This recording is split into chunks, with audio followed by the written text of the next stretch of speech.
irmãos aqui conosco, abram o Evangelho de Lucas, capítulo 7. Nós leremos do versículo 36 ao versículo 50 da palavra de Deus.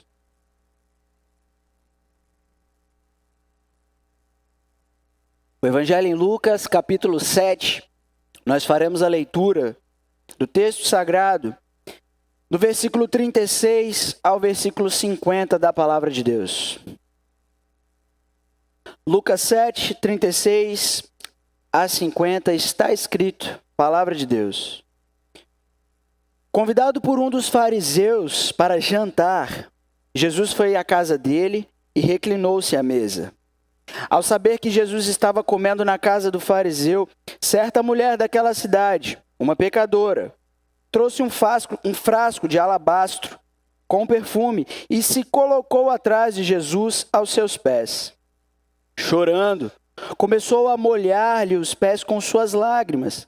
Depois os enxugou com seus cabelos, beijou-os e os ungiu com perfume. Ao ver isso, o fariseu que o havia convidado disse a si mesmo: se este homem fosse profeta, saberia quem nele está tocando e que tipo de mulher ela é, uma pecadora. Então lhe disse Jesus: Simão, tenho algo a lhe dizer. Dize, mestre, disse ele. 2 homens deviam a certo credor. Um lhe devia 500 denários e o outro 50. Nenhum dos dois tinha com que lhe pagar. Por isso perdoou a dívida a ambos. Qual deles o amará mais? Simão respondeu: suponho que aquele a quem foi perdoada a dívida maior. Você julgou bem, disse Jesus. Em seguida, virou-se para a mulher e disse a Simão: vê esta mulher? Entrei em sua casa, mas você não me deu água para lavar os pés. Ela, porém, molhou os meus pés com as suas lágrimas e os enxugou com os seus cabelos. Você não me saudou com um beijo, mas esta mulher, desde que entrei aqui, não parou de beijar os meus pés. Você não ungiu a minha cabeça com óleo, mas ela derramou perfume nos meus pés. Portanto, eu lhe digo, os muitos pecados dela lhe foram perdoados, pois ela amou muito.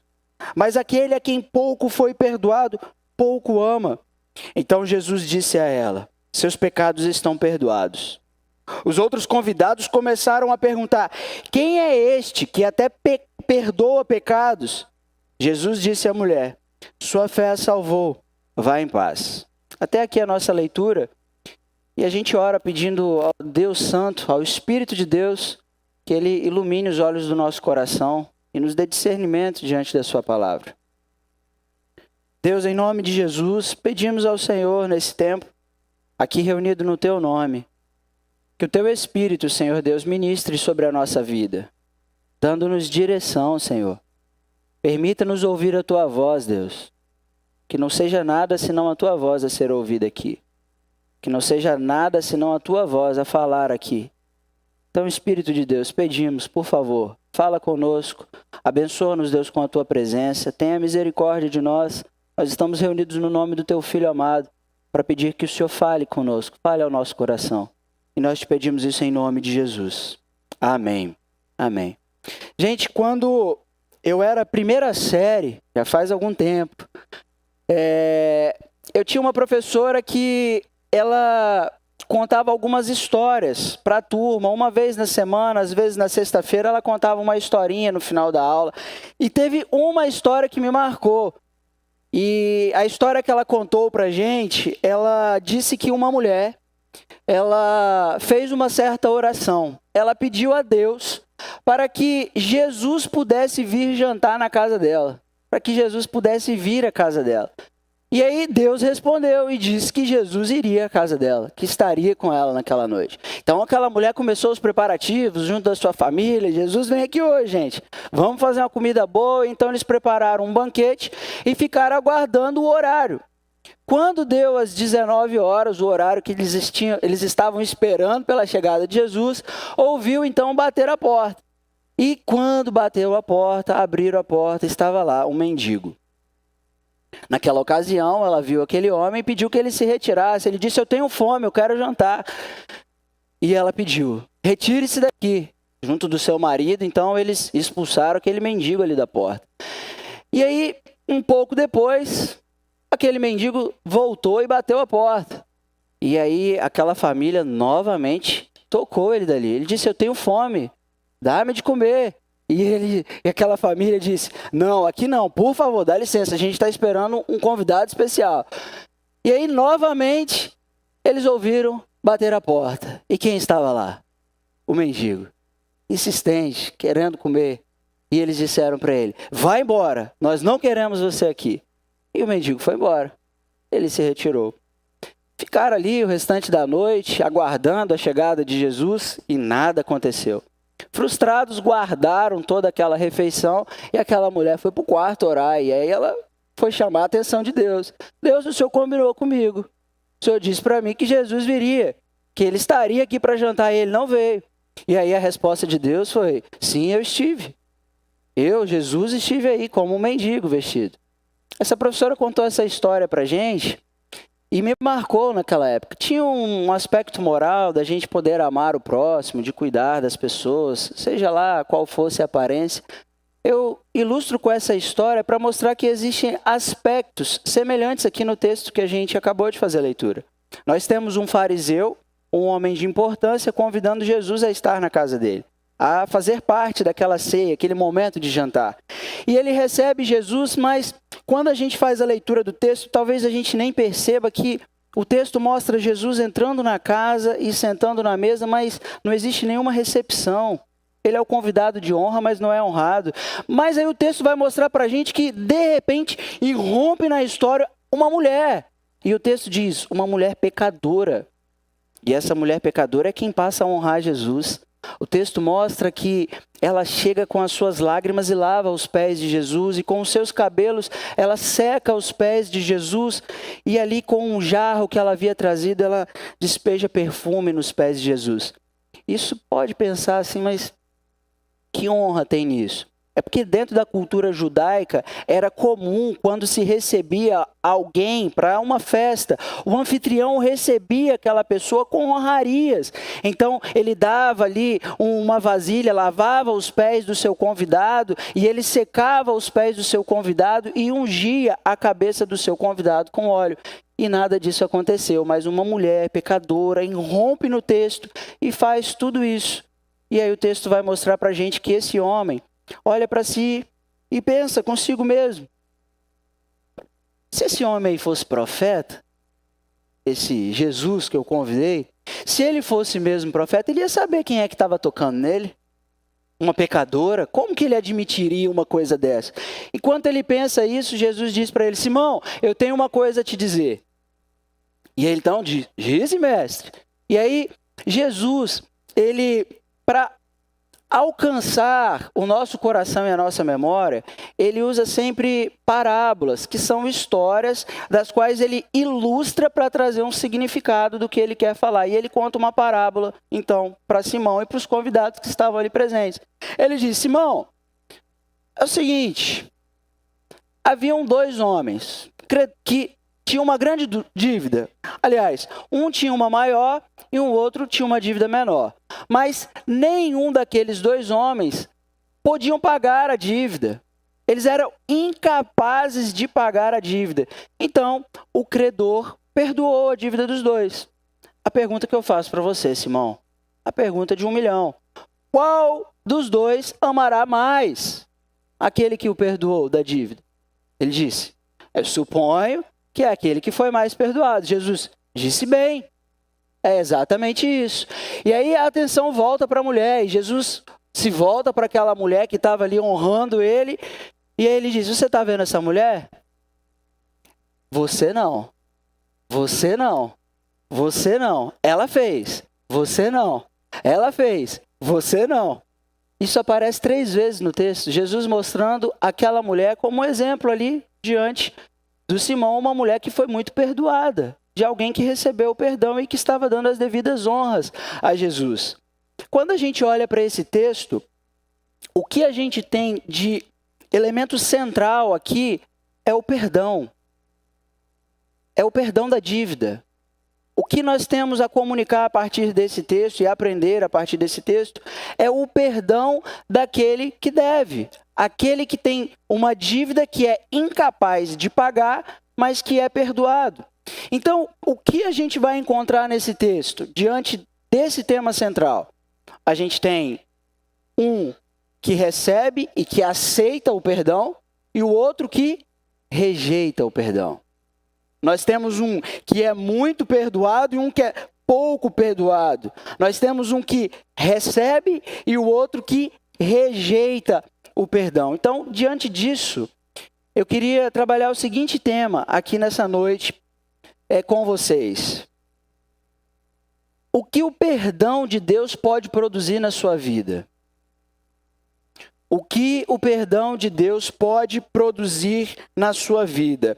A defesa que a gente pode fazer a partir desse tema, ela consiste aqui dos versículos 41 a 43, que é exatamente a parábola que Jesus conta. É o ensino que ele quer mostrar para aquelas pessoas que estavam ali presentes. Haviam 2 devedores incapazes de pagar uma dívida.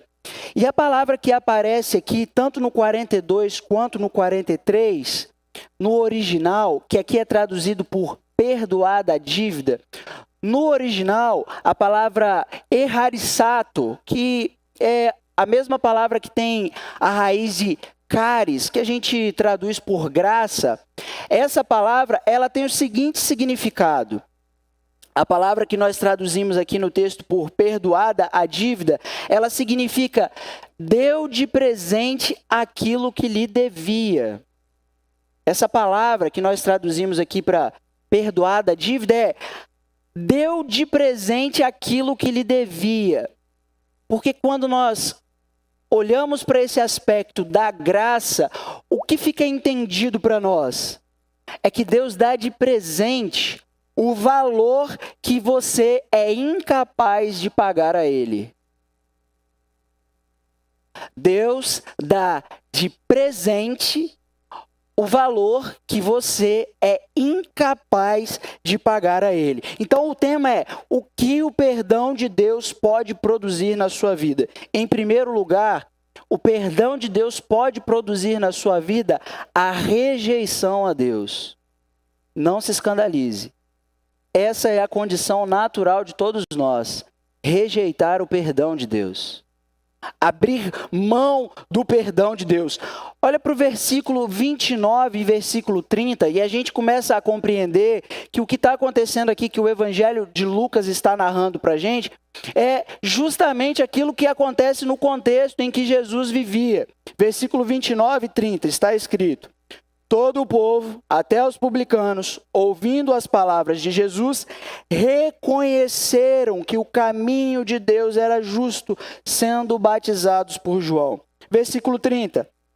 Mas os fariseus e os peritos na lei rejeitaram o propósito de Deus para eles, não sendo batizados por João. Isso daqui é um contexto em que Jesus vivia, um contexto onde alguns rejeitavam a sua oferta e outros acolhiam, recebiam a oferta de perdão que Jesus oferecia.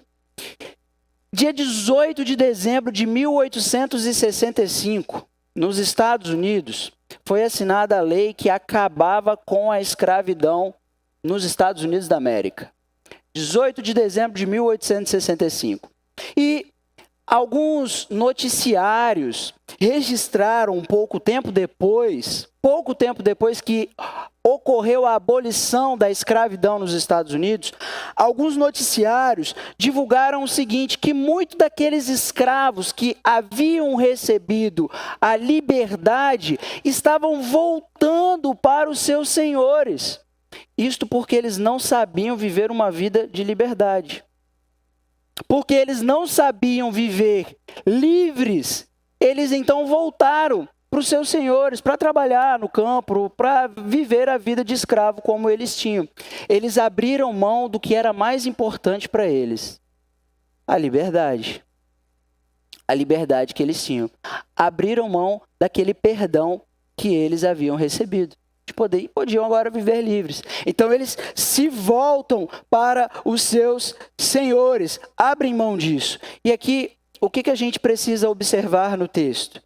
É que há perdão para quem deve muito e há perdão para quem deve pouco. Há perdão para todos aqui. O problema aqui é a rejeição do perdão. E nós temos evidências no texto. Olha o versículo 36, que nós fizemos a leitura do texto. O versículo 36 diz: convidado por um dos fariseus para jantar, Jesus foi à casa dele e reclinou-se à mesa. O versículo 36 mostra para a gente a ausência da ação daquele que convida Jesus. Porque é este que, ao receber Jesus, não dá as devidas honras a Jesus. Ele recebe Jesus, ele convida Jesus à sua casa, mas ele não demonstra nenhum tipo de ação. O anfitrião traz Jesus para sua casa, mas ele não dá a ele a devida importância. Imagina o seguinte: você vai fazer uma festa na sua casa, e aí você convida alguém importante, você diz para os seus amigos, você diz para os seus vizinhos que você teria alguém ali importante na sua casa. E quando aquela pessoa chega, você passa a desprezá-la diante de todos que estão ali.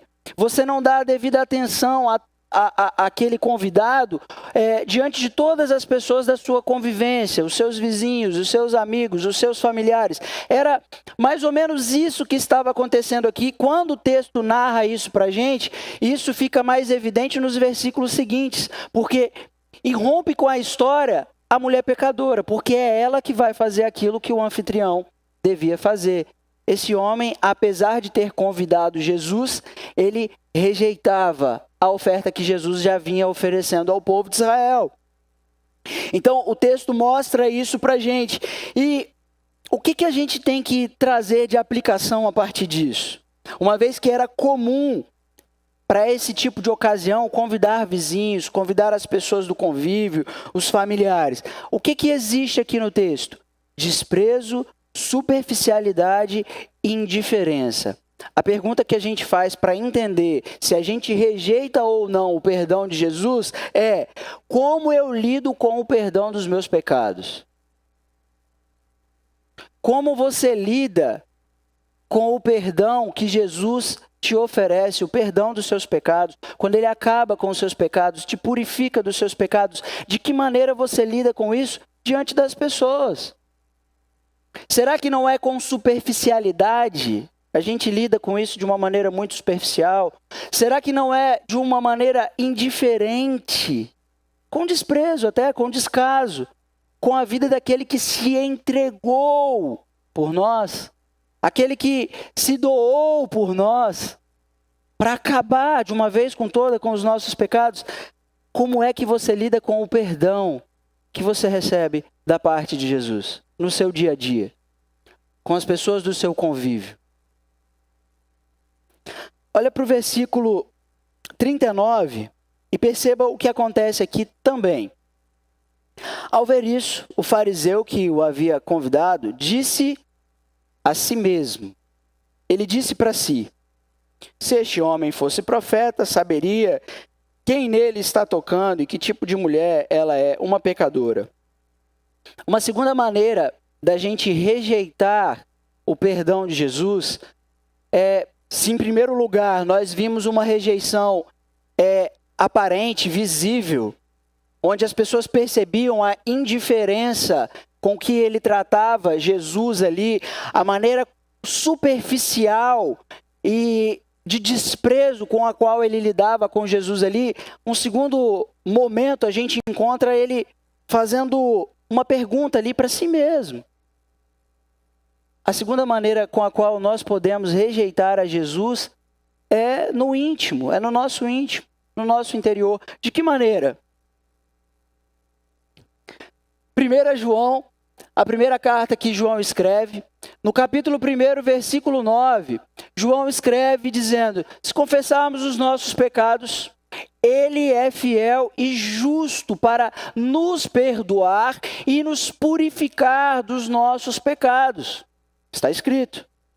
Capítulo 2, primeiro versículo, João escreve: Filhinhos, escrevo essas coisas para que vocês tenham o coração de vocês descansados na promessa. E ele diz assim: se, porém, algum de vocês pecar,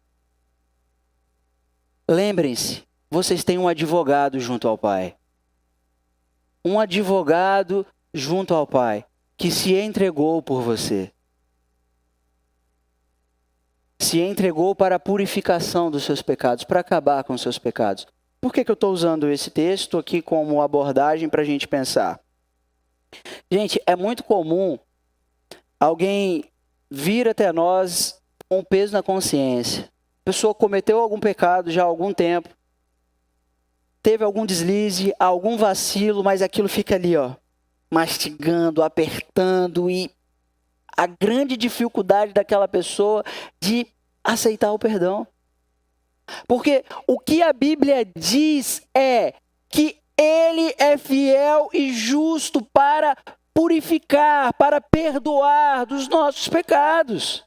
Agora, o que acontece conosco?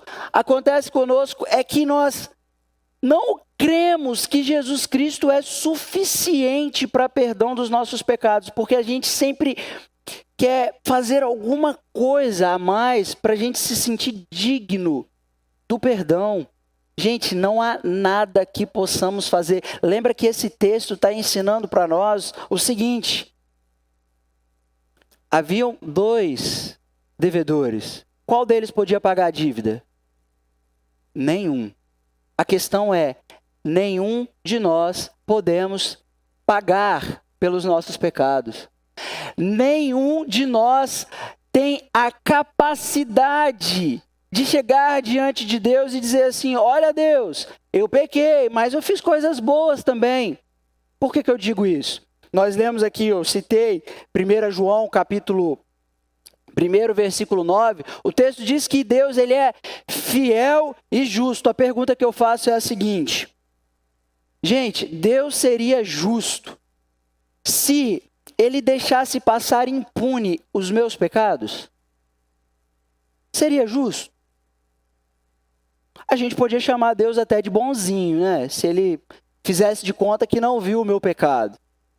Que Ele, vou dar uma moral para o Felipe. A gente podia chamar Ele até de bonzinho, mas justo não.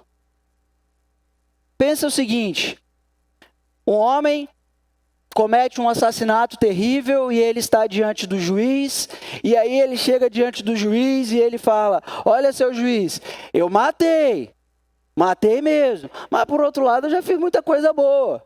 E aí o juiz olha para aquele homem com um olhar de muita piedade, de muito carinho, e fala assim: vai, eu vou te dar uma chance, eu vou te perdoar. O que vocês acham a respeito disso? Seria justo esse juiz? Vocês estão entendendo? Que a gente não tem como pagar, e se Deus deixar passar impune o nosso pecado, isso significa que Deus não é justo. Deus pune o pecado, gente. Deus pune o pecado.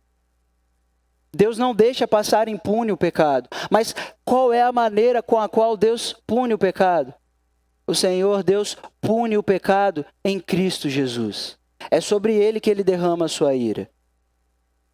É por meio de Cristo que Ele derrama a sua ira. Então veja o seguinte: quando nós confiamos em Cristo Jesus, quando nós temos em Jesus Cristo o perdão dos nossos pecados, o que o nosso íntimo tem que ter?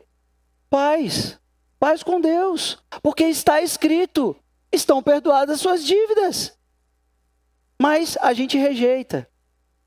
A gente não consegue receber. E no nosso íntimo, a gente fica ali sempre pesando. Qual é o desafio da fé, meus irmãos? Qual é o maior desafio da fé? É crer que Jesus é suficiente. Basta! É só Ele que pode pagar. Mas a gente sempre quer uma lista de coisas que a gente precisa fazer para depois se sentir digno diante de Deus. Então, no meu interior, o que é preciso ter? Tranquilidade e descanso naquilo que está escrito. Ele perdoa pecados. e Ele perdoa por meio de Cristo. Mas a gente está sempre tentando se justificar diante de Deus. A gente busca pela autojustificação. E o que está acontecendo aqui no texto é exatamente isso. O Simão, o fariseu que convida Jesus, ele está o tempo todo se justificando diante de Deus. É a mulher que é pecadora e é Jesus que não é o profeta. Ele é o bom. Ele é o que está andando bem ali na situação. Lembrem-se disso, meus irmãos. O Evangelho de Jesus não é uma lista de coisas que você precisa fazer. O Evangelho de Jesus não é uma lista de coisas que você precisa fazer para ter o perdão de pecados. O Evangelho de Jesus é, antes, uma mensagem para crer no perdão. Crer. Receber, porque foi dado de presente o valor que eu e você devíamos. Então a mensagem é para crer. Mas nós a rejeitamos quando no nosso íntimo nós não confiamos no perdão, ou então talvez a gente lide de maneira muito superficial com aquilo que foi oferecido, dado a nós. Então, o tema, o que o perdão de Deus pode produzir na sua vida, a gente viu aqui em primeiro lugar que pode produzir rejeição. A gente pode rejeitar aquilo que foi dado por Deus. Rejeitar no nosso íntimo e rejeitar também com as nossas ações diante das pessoas. E em segundo lugar, o perdão de Deus ele pode produzir fé para a salvação. Olha para o versículo 50, veja o que está escrito. Versículo 50 diz: Jesus disse à mulher, o quê? Sua fé a salvou. Romanos capítulo 10, a carta do apóstolo Paulo aos Romanos, capítulo 10, versículo 17, diz que a fé vem pelo ouvir, e ouvir o quê? A palavra de Deus. Essa mulher, se você olhar para o versículo 37 diz assim: ao saber que Jesus estava na casa do fariseu, essa mulher tinha ouvido falar de Jesus. A fé vem pelo ouvir. Ouvir o quê? A palavra de Deus. Ouvindo a palavra de Deus, ela foi até Jesus. E agora Jesus está declarando o quê? Que essa mulher é justa, perdoada. Foi dado de presente a ela o valor que ela devia. Ela não deve mais. Olha que coisa maravilhosa. O perdão de Deus pode produzir a fé para a salvação. A fé para a salvação, meus irmãos. E essa é a mensagem central dos evangelhos de Jesus. Olha o capítulo 5, versículo 20 e versículo 24. Lembra aquele texto que Jesus estava num ambiente, então algumas pessoas trazem um paralítico para estar diante de Jesus? Olha o que acontece no texto quando o paralítico é colocado diante de Jesus. Versículo 20 diz: vendo a fé que eles tinham, Jesus disse: homem, os seus pecados estão... Era isso que Jesus fazia com as pessoas, perdoava pecados. Aí, o que vai acontecer? Versículo 24. Mas, para que vocês saibam que o Filho do Homem tem na terra autoridade para perdoar pecados, disse ao paralítico: eu lhe digo, levante-se, pegue a sua maca e vá para casa. Imediatamente o homem foi curado. Meus irmãos, a mensagem de Jesus, o centro da mensagem, da caminhada, do ministério de Jesus é perdão de pecados. É o perdão de pecados. Agora, os milagres que acontecem no Evangelho, como esse, um homem coxo, um paralítico se levantar e andar, acompanhavam Jesus porque era a demonstração de sua autoridade, porque é o Filho de Deus, aquele que tem poder sobre a natureza, aquele que tem poder sobre a criação, aquele que é o Criador de todas as coisas. Então, não é milagre, moeda de troca para eu crer. O que eu creio? Eu creio na mensagem que é: os seus pecados foram perdoados. Essa é a mensagem que produz fé para a salvação nas nossas vidas. E agora, a pergunta que a gente tem a fazer é: se o perdão de pecados é a ênfase de tudo isso que a gente vem falando aqui, eu devo considerar que eu tenho que ser salvo de quê? Afinal, do que eu tenho que ser salvo? A gente pode pensar numa lista de coisas. Ser salvo de um acidente, ser salvo de uma enfermidade, ser salvo da morte, ser salvo de um monte de coisa. Mas do que, afinal, esse texto quer ensinar para nós? Salvo de quê? Vocês repararam no versículo 37 a 38 que uma mulher pecadora entra dentro da casa de um fariseu? Vocês já pararam para pensar na urgência que essa mulher via em estar diante de Jesus? Porque ao entrar dentro da casa de um fariseu, ela podia muito bem receber a condenação deles. Ser condenada por aqueles fariseus, sofrer horrores por causa daqueles fariseus. E você percebe a urgência dessa mulher em entrar dentro daquela casa e adorar Jesus Cristo. A urgência ali mostrada nesse texto. Agora, do que essa mulher havia compreendido? De que ela estava sendo salva? Meus irmãos, pensa o seguinte: qual é a sua maior urgência hoje? Qual é a sua maior urgência hoje? Porque ela entra dentro dessa casa sem medo da condenação daqueles homens, porque diante de Deus ela foi justificada, diante de Deus. Então ela foi salva de quê? Ela foi salva da ira de Deus. E não se escandalizem com isso. A salvação é para que nós não recebamos o quê? A ira de Deus.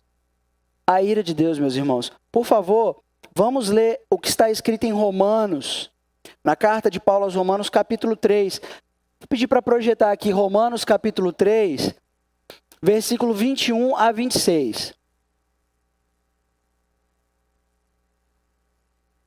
Está escrito, Romanos, capítulo 3, do versículo 21 a 26. Mas agora se manifestou uma justiça que provém de Deus, independente da lei, da qual testemunham a lei e os profetas. Justiça de Deus mediante a fé em Jesus Cristo. Para todos os que creem, não há distinção, pois todos pecaram e estão destituídos da glória de Deus, sendo justificados gratuitamente por sua graça, por meio da redenção que há em Cristo Jesus.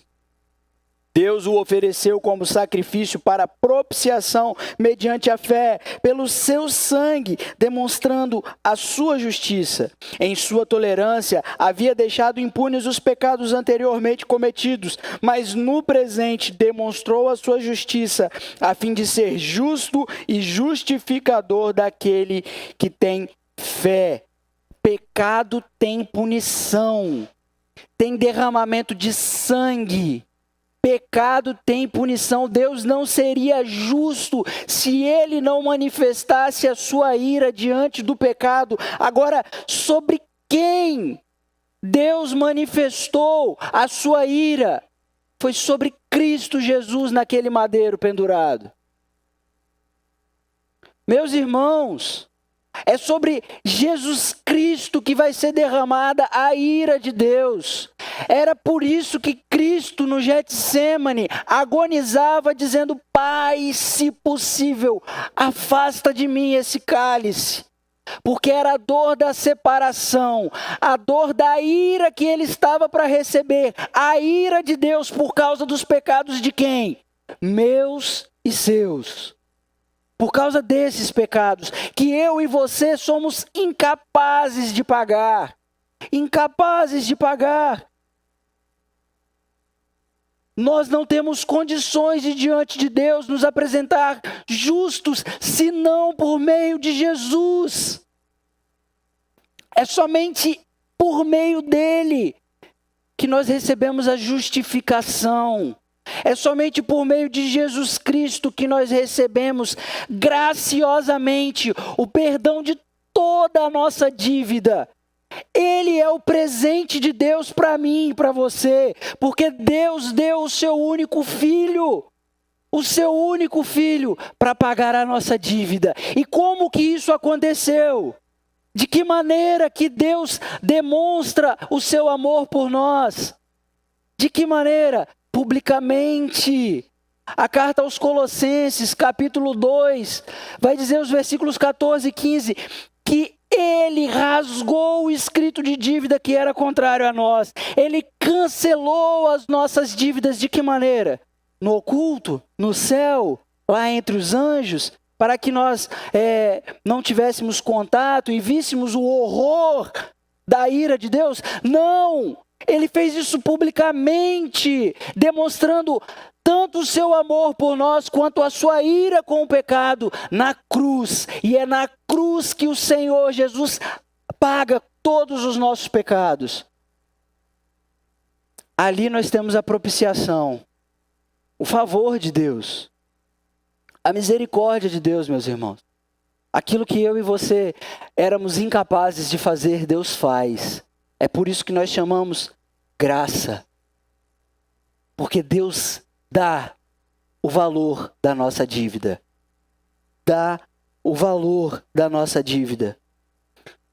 A ira de Deus se manifesta em Cristo. A questão que a gente pode pensar aqui é: pequena ou grande é a minha dívida? Pequena ou grande? Seja qual for, há perdão. Há perdão. Há perdão para os nossos pecados. Ele paga as nossas dívidas. Pequena ou grande é a sua dívida? Pornografia, traição, adultério, assassinato, mentira. Às vezes a gente fica querendo escalonar pecado, né? Qual que é o pecado maior, qual que é o pecado menor. Diante de Deus, tudo vai ser punido, e é punido em Cristo Jesus. Não existe pecado, pecadinho, pecadão, existe pecado. E o pecado é o que nos separa de Deus. Mas o que está acontecendo aqui? O perdão dos nossos pecados. E é essa a mensagem que produz fé para a salvação. Fé para a salvação. Porque você precisa olhar como que isso foi pago. Isso foi pago na cruz. Foi pago na cruz. Olha para Cristo, experimentando a dor, o sofrimento, a ira de Deus, no meu e no seu lugar. E o que é a fé aqui no caso? É uma coisa subjetiva? É aquilo que o pessoal costuma dizer por aí? Ah, eu tenho a minha fé? Não. Isso é idolatria. Na fé, meus irmãos, bíblica, a fé salvífica, a fé salvadora, é aquela que é gerada pelo poder do Evangelho de Jesus. É a fé que é gerada quando se ouve a mensagem de Jesus. Fé é conhecimento de Jesus. Essa mulher aqui conhece. Ela está ouvindo falar de Jesus. Fé é a aceitação daquilo que Jesus fez. Ele é suficiente. Ele é suficiente, eu não tenho que sair daqui com uma lista de coisas para fazer. Basta, foi pago. Fé é conhecimento, aceitação e confiança. É confiança, é saber Cristo é suficiente. Eu aceito graciosamente aquilo que Deus fez por mim. E eu confio piamente que é isso que me livra da ira de Deus, da ira eterna de Deus. Eu confio no que Cristo fez, o que Jesus fez pela minha vida. O perdão de Deus, ele produz a fé para a salvação. A fé para a nossa salvação. Para mim, é para a sua. É o que o perdão de Deus pode produzir na sua vida. E em terceiro lugar, o que o perdão de Deus pode produzir na sua vida? Ele pode produzir amor para viver na terra como no céu. O perdão de Deus pode produzir na minha e na sua vida amor para viver na terra como no céu. Olha os versículos 44 a 46 no Evangelho de Lucas. O que se apresenta aqui para nós. Do 44 ao 46.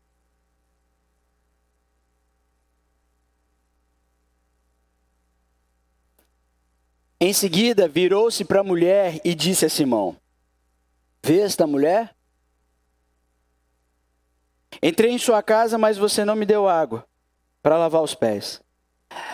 Ela, porém, molhou os meus pés com as suas lágrimas e os enxugou com os seus cabelos. Você não me saudou com um beijo, mas esta mulher, desde que entrei aqui, não parou de beijar os meus pés.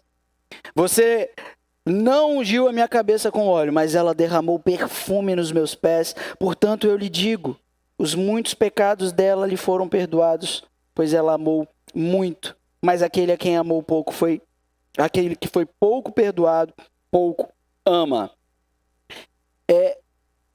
Quando Jesus pede para que Simão olhe para essa mulher, ele vai dizer que essa mulher molhou os seus pés com as suas lágrimas. Ele vai dizer que essa mulher enxugou os seus cabelos, enxugou os seus pés com os seus cabelos, e que ela derramou perfume nos seus pés. Aqui nós temos sinais, evidências, manifestações do amor dessa mulher para com Jesus. E aqui eu faço só um parêntese, para que ninguém saia daqui confuso. Por favor, prestem atenção. O versículo 47, quando diz assim: os muitos pecados dela lhe foram perdoados, pois ela amou muito. A gente não deve sair daqui achando que ela foi perdoada porque ela amou. Não. Se fosse assim, ela estaria o quê? Pagando pelo perdão. Com o quê? Com o seu próprio amor. A gente tem que olhar para aquilo que Jesus disse lá no versículo 42. O que ele disse? Todos dois eram incapazes de pagar. Incapazes de pagar a dívida. Então, por que ela amou? Porque ela encontrou o perdão. Porque ela encontrou o perdão. Ela encontrou o amor. Ela encontrou o amor. O perdão de Deus pode produzir na sua vida o amor para viver na terra como no céu. Para viver aqui agora. Às vezes a gente fala de eternidade, e aí às vezes a gente pensa assim: quando eu morrer eu vou viver a eternidade com Deus. A eternidade se inicia para todo aquele que crê em Jesus. João 3,16 diz que Deus amou o mundo de tal maneira que deu a vida do seu Filho para que todo o que nele crê não pereça, mas que tenha a vida eterna. Já. A gente começa a experimentar a eternidade aqui com Deus. Porque o nosso relacionamento com Ele se dá por meio do que Jesus fez por nós. Quando Jesus sobe aos céus, Ele envia o Consolador para habitar onde? Aqui dentro dessas quatro paredes? Em nós. A eternidade entra nesse espaço temporal que nós vivemos. É o Espírito de Deus habitando em nós. Temos a vida eterna e vivemos aqui na terra como no céu. É esse o chamado do povo cristão. Porque somos perdoados, vivemos com muito amor. Amamos aquele que se entregou por nós. Adoramos aquele que se entregou por nós. Agora, quando o texto diz que ela molhou os pés com as suas lágrimas, a gente pode entender que amor também tem a ver com sentimento. Porque essa mulher, ela tem uma demonstração de sentimentos por Jesus. E a pergunta que eu faço é: qual é o seu sentimento por Jesus hoje? Que tipo de sentimento você tem por Jesus? Tome cuidado para que não seja como o do fariseu, de desprezo, de indiferença. Peça a Deus para sondar o seu coração, para que os seus sentimentos sejam profundos, sinceros, verdadeiros, por aquele que se entregou por você. Olha porque esse texto diz que ela enxugou os pés de Jesus com os seus cabelos, com os seus cabelos. E na cultura judaica, a exposição do cabelo era vergonha, era humilhação. Uma mulher expor os cabelos era humilhação. Essa mulher se expõe diante de Jesus. Ela se coloca nessa condição de humilhação diante de Jesus. Agora, como nós, seríamos capazes de encarar uma humilhação quando nós não sabemos lidar com prejuízos? A gente não gosta de levar prejuízo de ninguém, de nada. A gente vai até o fim, porque a gente quer cada centavo, quer que pague por cada centavo por aquilo que fez comigo. Não é assim? A gente não sabe lidar com prejuízos de jeito nenhum. A gente não sabe lidar com humilhação. E aquele que encontra perdão, encontra o amor e vive em amor. O texto diz também que ela derramou perfume sobre Jesus, sobre os pés de Jesus. Ela derramou aquilo que ela tinha em mãos. O texto bíblico lá em Êxodo vai dizer o seguinte, que todo aquele que fosse se apresentar diante de Deus, deveria se apresentar, aliás, nunca deveria se apresentar de mãos vazias. Sempre que alguém fosse se apresentar diante de Deus, tinha que trazer uma oferta a Deus, estar diante de Deus com algo em mãos. Essa mulher deu o que ela tinha. O que você hoje é capaz de dar ao seu Senhor, de depositar aos pés dele? Eu não estou aqui fazendo apelo de igreja de prosperidade, não é isso. Eu quero que você leve no mais íntimo, e não deixe interromper esse momento, no mais íntimo do seu coração. O que hoje você consagra ao Senhor, deposita aos pés do Senhor e diz, eu dou tudo que eu tenho ao Senhor. Percebe isso, meus irmãos? O versículo 50, ele diz assim, ele diz àquela mulher, a sua fé a salvou. Não foi amor que salvou aquela mulher. Não foi porque ela amou, porque ela demonstrou amor, que ela foi perdoada. Não foi. Porque todas as nossas ações de amor, elas ainda são incapazes de pagar pelo preço da nossa dívida. Como é que eu e você temos o perdão? Aceitando o perdão que vem de Deus, que é do próprio Deus, que é do Senhor Jesus. Amor não paga, serviço a Deus não paga. O que paga? O Filho dele. É o próprio Deus. Ele dá de presente o valor da sua dívida, do seu pecado. O que eu queria que você hoje fosse embora para casa lembrando. Ele diz, sua fé a salvou. Vá em paz. A sua fé a salvou. Vá em paz. O que eu não queria que você hoje anotasse aí na sua Bíblia ou no seu celular e fosse embora para casa. Uma lista de coisas para fazer. Agora eu tenho que fazer isso, eu tenho que fazer aquilo, por causa disso, porque eu fui na igreja, eu tenho um monte de coisas para fazer. O que eu queria que você hoje, olhando para esse texto, pudesse voltar para casa? Voltar para casa em paz.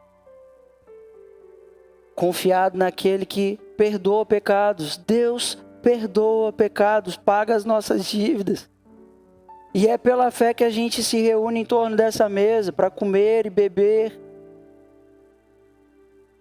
Porque Ele perdoa as nossas dívidas. Porque Ele é bondoso, Ele é misericordioso. Então, no seu íntimo, pequena ou grande a sua dívida, Ele perdoa pecados. Para que a gente volte para casa em paz, a gente precisa aceitar esse perdão. Aceitar esse perdão.